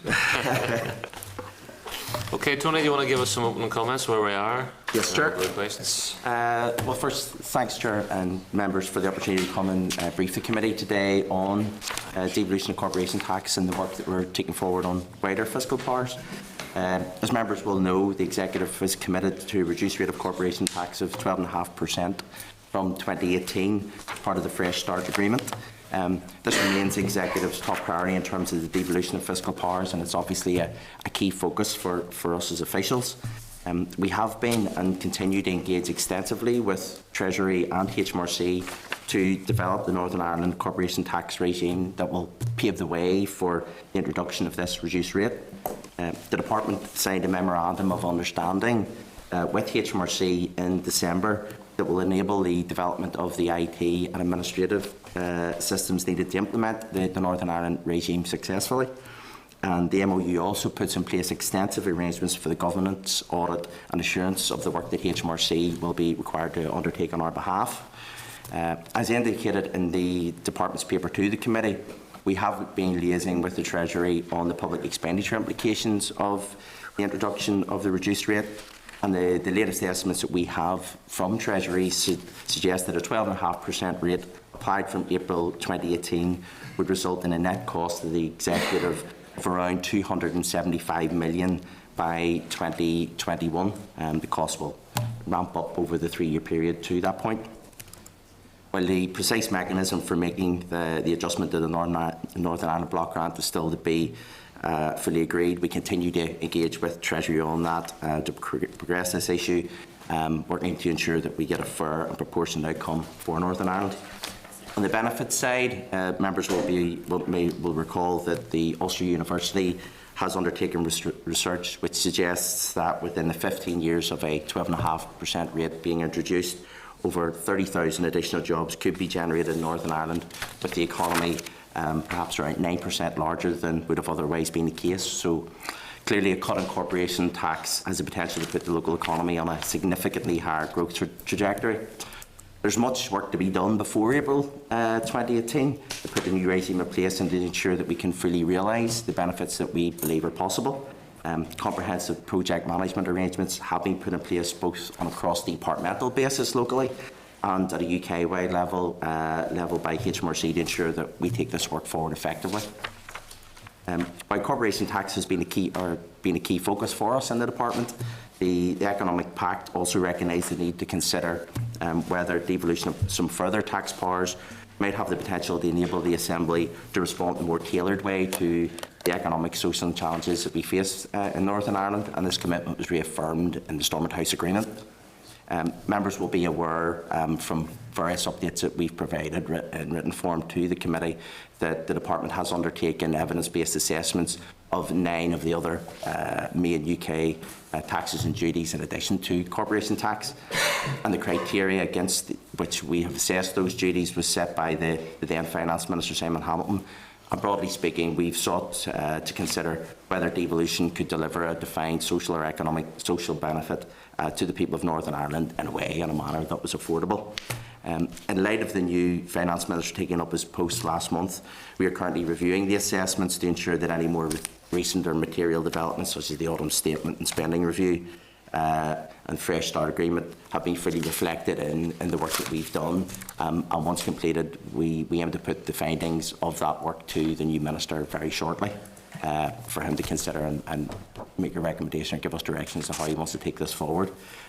That's essentially all I want to say, Chair, on this. I'm happy to take questions from members. Yeah, the committee has repeatedly raised the issue of second round effects, and there's reference made to it within the Fresh Start agreement, where in terms of the cost of devolution of corporation tax, will consider the extent of behavioural costs, but not second round effects.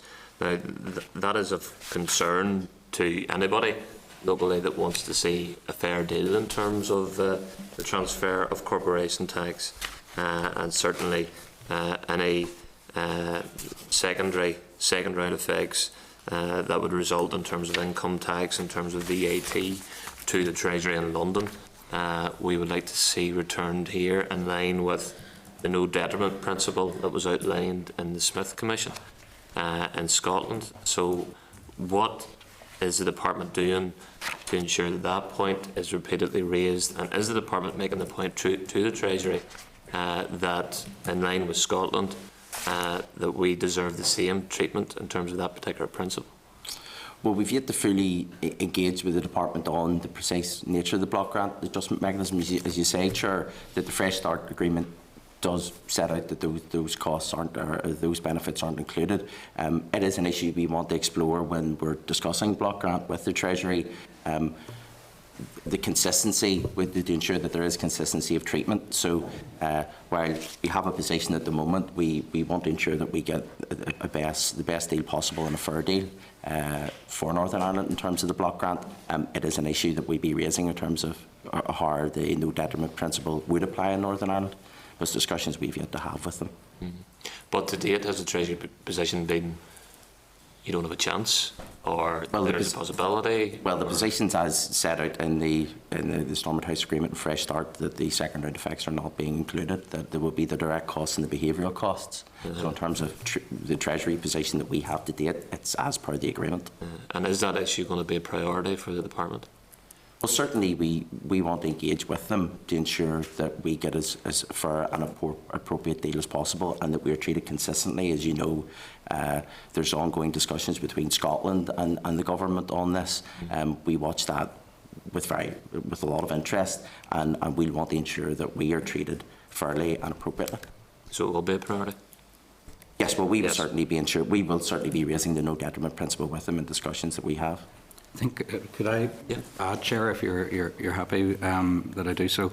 The European Commission will also be taking and are taking an interest as part of the Azores criteria, and will need to be persuaded that the regime is in line and complies with the Azores criteria. And part of that is the criteria around us taking the full costs of devolution, but there's two sides to a net cost particularly, and that's the benefit side, taking the full monetary cost, but also sharing in the benefits. So it'll be, I think we will keep a very close watch on and help facilitate the engagement with the European Commission as that work continues around this point as well.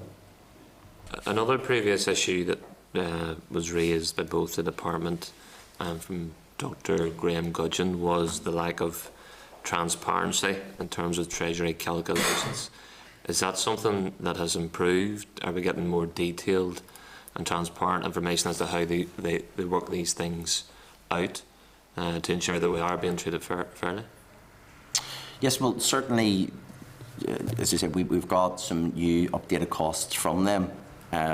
They provide us information on some of the underpinning assumptions. We have questions in and around that. There's some points where we want to challenge, or we would have questions about the underpinning assumptions. So it's a piece of work that we're looking to take forward with them. So yes, we've been working off older costs for some time, and we were keen to get those updated to reflect the recent changes in the UK rate and updated kind of corporation tax forecast for the UK. But it's a job of work that we need to press ahead with, and we will be looking to Treasury to respond to quite a range and a detailed set of questions that we have for them on the assumptions that underpin those costs. But has the position improved at all in the past couple of years in terms of having more detailed data provided? Well, it's a situation I think that is improving as the engagement improves. We still, I think, we have. As we get into the detail of the costings, it's something that we're going to need more information on. So we're not at a place where we say, yes, we have all the information that we are comfortable with, because a lot of this work these discussions still need to take place. But yes, it's certainly, I think we have reasonably good working relationships with the Treasury officials, given that we've been working with them on the development of the regime, and certainly something we look to continue. Okay, John? Thanks, Chair. Around you mentioned, Tony, in your introduction about some of the management structure. Who all is represented on the NI project management structure? Yeah, I suppose there's two critical forums that are now engaged in all of this. Are a Northern Ireland project board, which is chaired at a very senior level in DFP, but includes other departments that are critical to the successful delivery of corporation tax. So includes membership from DEL, from DETI, from DRD, from OFM, DFM, and from InvestNI, indeed. And it's very focused on ensuring that plans are put in place to maximise the benefits, that there is full engagement on the costs and understanding of the costs associated with all of this, but making sure the administrative arrangements can be put in place as well. The other key forum, which has been recently established, in fact, I was at a meeting of the first HMRC project board, which has been established following the signing of the Memorandum of Understanding with the HMRC. It has representation from those office holders in HMRC that will be charged with delivering the IT systems, for instance, and administrative systems and compliance and all that goes with that. and also has representation from HMT as well as ourselves and the NIO. So there's a strong representation on that side as well to make sure the proper arrangements are in place for delivery by April 2018. You've all the main departments brought in, and the UK-wide project management arrangements, I mean, how do you see them working in practice, including things, say, specifically like resolving a dispute? Yeah, well, the Memorandum of Understanding that was signed in December of last year includes, and we pressed quite significantly on this whenever before the MOU was signed, to make sure there's strong protection for the public purse in Northern Ireland. There are escalation mechanisms built into the MOU. If there are, well, first of all, the project board will seek to make its decisions on the basis of consensus, and that's a principle that has been set out within the MOU.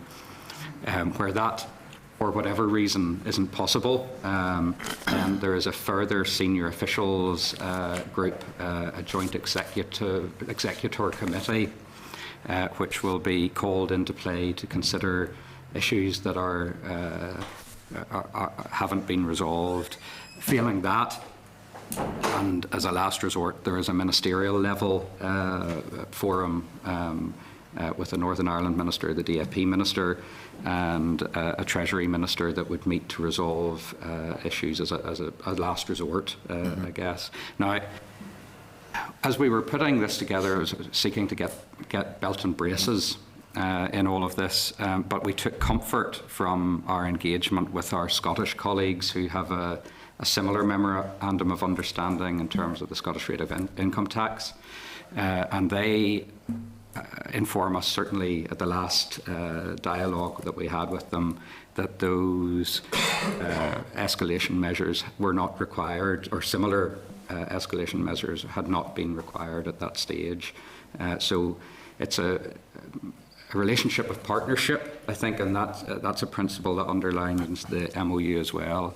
The Scottish one relating to income tax? Yes. But they've never varied it? They haven't, but they're putting in place the preparations for IT systems similar to ours. Almost announcing as soon as we get this, we're going to 12.5%, or that's presumably the hope. I'm just saying, like, well, the Scottish arrangements may not have been tested that robustly yet because they haven't done anything with it. And I'm being unfair, I don't mind you saying that, but it's just they've had that power from Parliament starting in 1999. Well, I think the more recent MOU, which was to give effect to the sort of the Smith outcomes, and the 10% rate of income tax in Scotland, which they would be entitled to vary from, and vary bands and all that goes with that. That MOU was put in place to get the kind of procedural IT amendments put in place, very similar to our own technical amendments that are required to HMRC systems to make sure our system can be, our regime can be implemented effectively. Mm-hmm. Just when you mentioned the IT systems, I mean, is there scope to use any alternative IT outside, the existing HMRC supplier? Or, I mean, I know on IT systems, government doesn't tend to have a happy record with some of them. I think like the welfare reform stuff has been a bit of a nightmare. But is there any way of looking outside, even with regard to cost, or is it likely just to fall in line with what's there?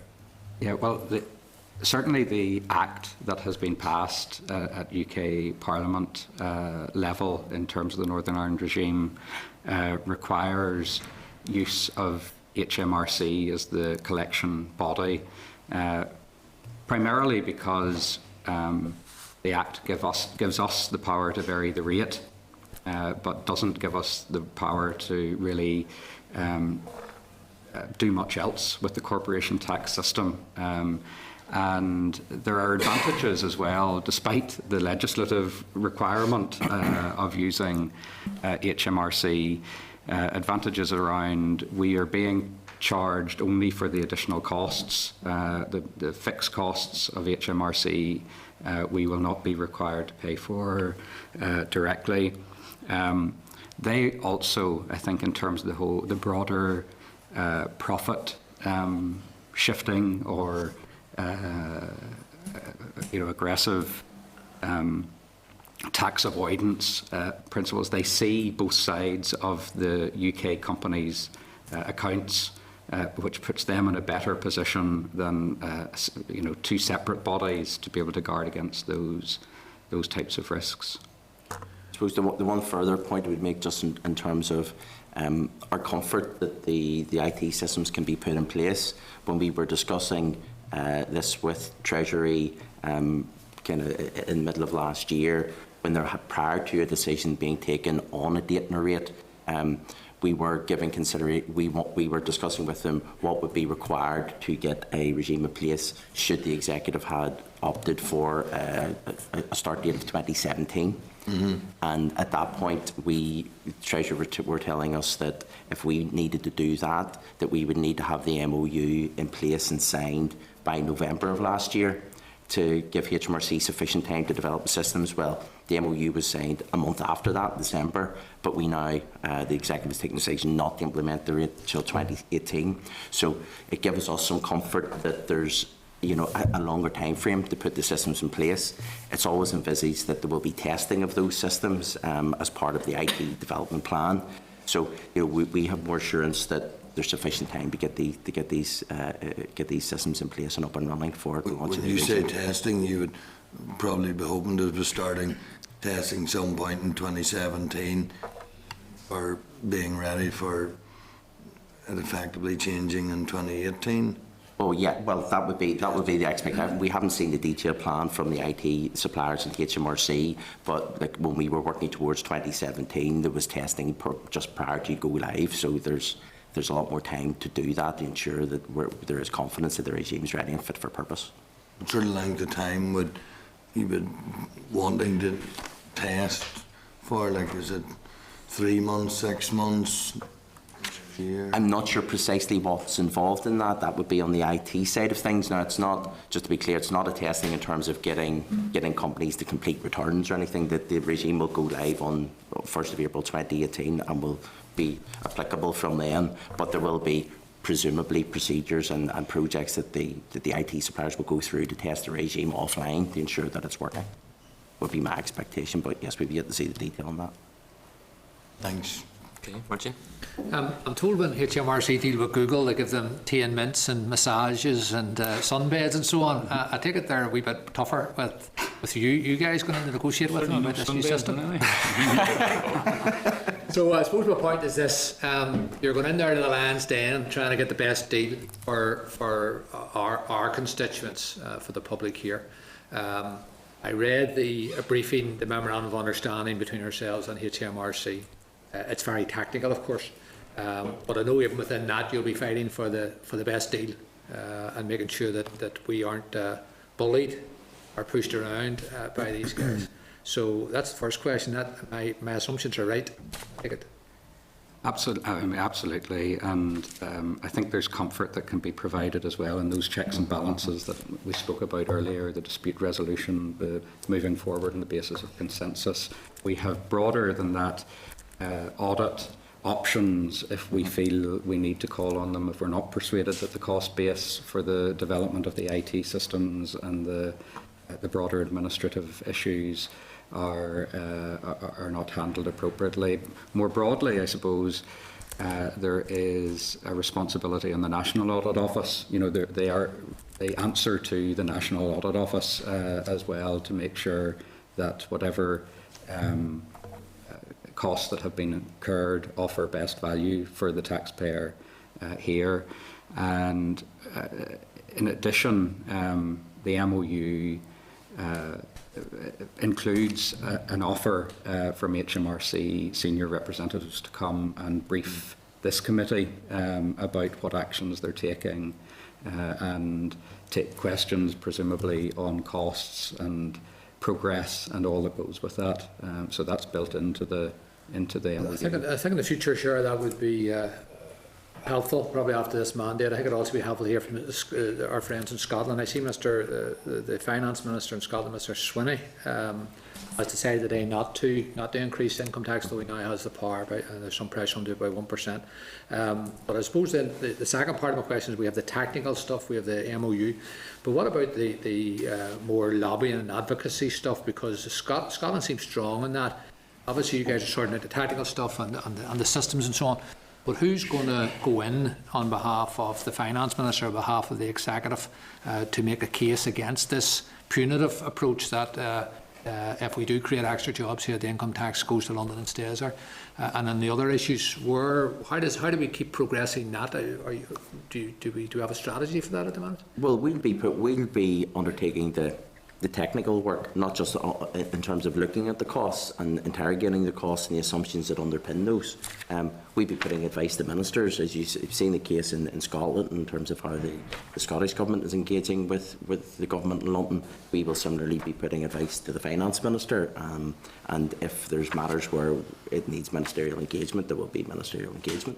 And that, so, Chair, I suppose just to finish, I suppose maybe it's more a question to the Finance Minister, but I'm very keen that we have, while our great representatives and our public servants are doing the technical work and giving advice, that we do have a strong and self-confident approach from our own Executive and from the Finance Minister, and I think he would certainly do that we make sure we get the absolute best deal here, that we don't let HMRC come out better than this, than the rest of us. The benefits should be shared. So maybe that's something you bring up. I know the Finance Minister will be in before the break, but certainly I would like to see our Minister speaking to the Scottish Minister and so on, and having a really strong approach to HMRC and negotiations.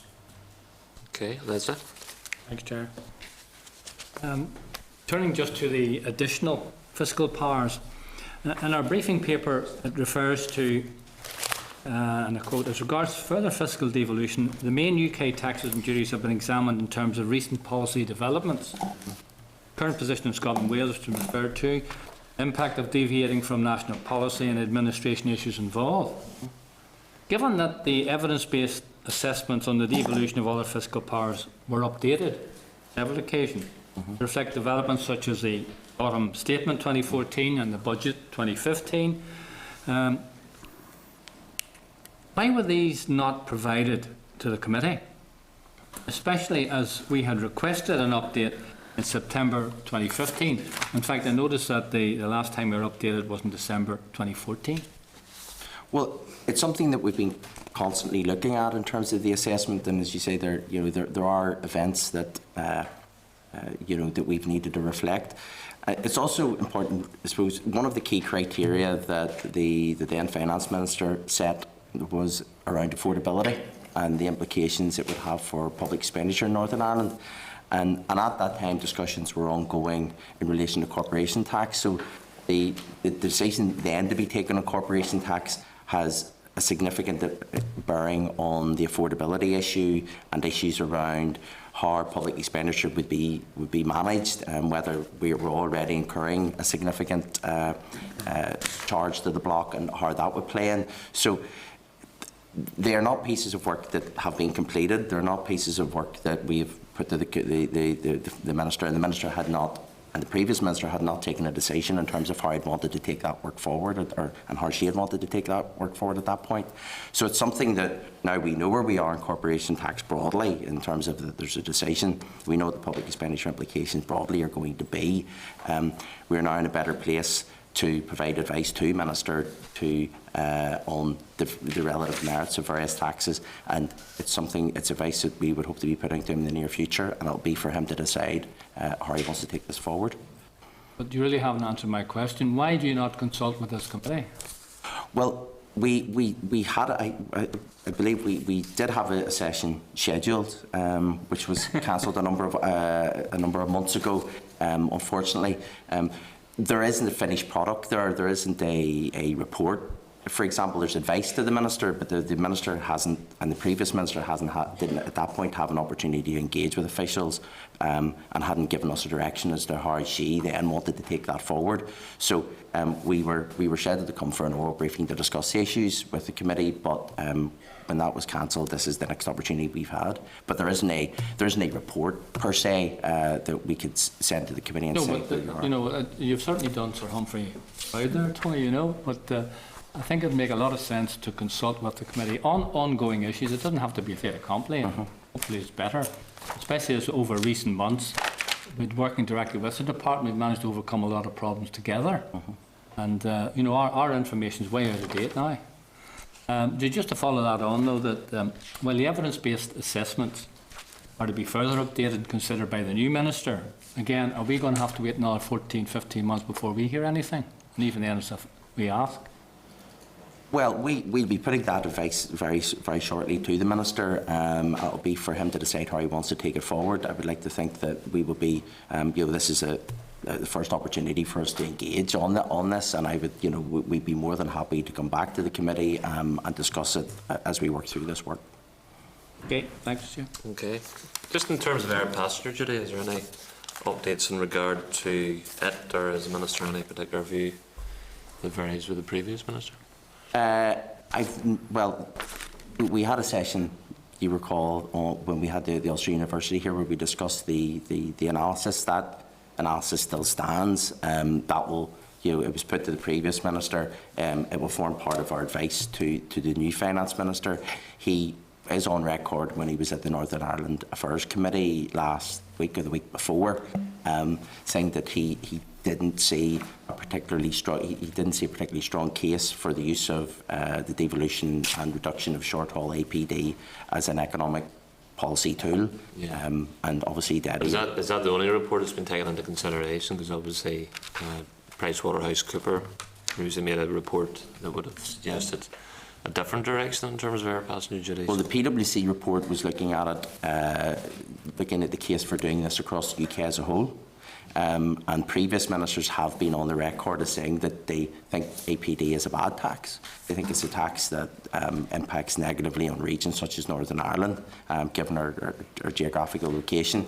But it's an issue that should be tackled by the UK government, that it should be reduced across the UK. If we were to devolve short-haul APD and seek to reduce it significantly, the APD take in total on the latest HMRC figures is, I think, 97 million. So that would be a significant impact on the block. So the view of the previous ministers has been it should be tackled by the UK government, but there isn't.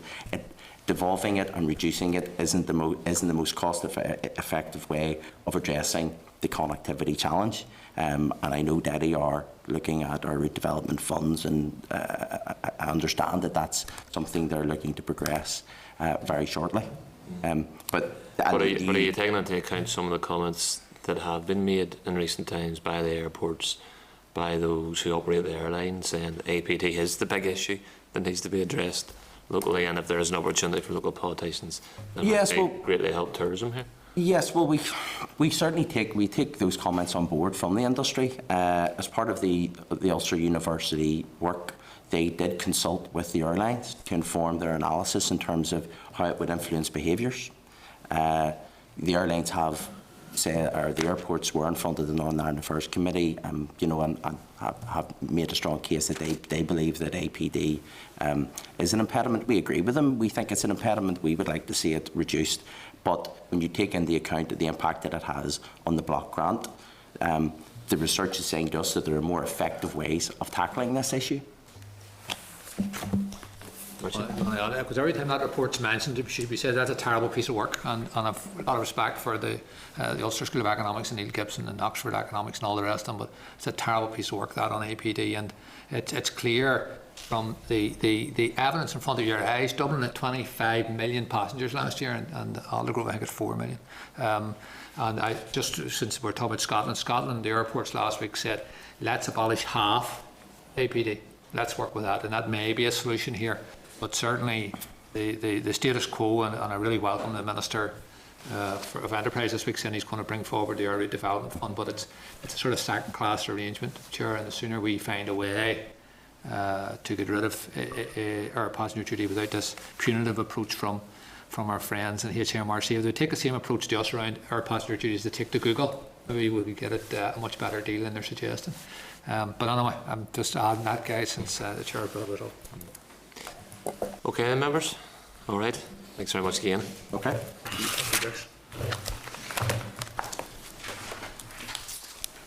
Okay, members. Martin made a good suggestion in terms of perhaps inviting the Finance Minister in the closing weeks of the Assembly. So that is something that we'll have to propose next week because we don't have a quorum. So we'll return to that issue then. Moving on then to correspondence. Yeah, Chair, it's for noting, apart from 2 items that we can bring forward to next week that require decisions at page 166 and page 181, so that those 2 items into next week's correspondence. For the work programme then, at page 202 of your main pack, just for noting, with Brian McClure up next week, isn't that right? One issue, obviously the Rates Amendment Bill has now passed its final stage. There's a little question mark in terms of, obviously, community and outdoor sports clubs without a bar will qualify for 100% relief on all facilities related to recreation. There's a little question mark over whether stands, small stands, medium-sized stands, whatever, within those clubs will also qualify for relief. So that's something maybe we could raise with Brian next week, and it'll be useful too to raise with Brian the rates consultation. The Minister indicated that would be coming forward in the coming days or weeks, so I presume we should get more detail in the coming days about that as well. Any other business? No. Next meeting will be next Wednesday at 10 AM. This is the Northern Ireland Assembly.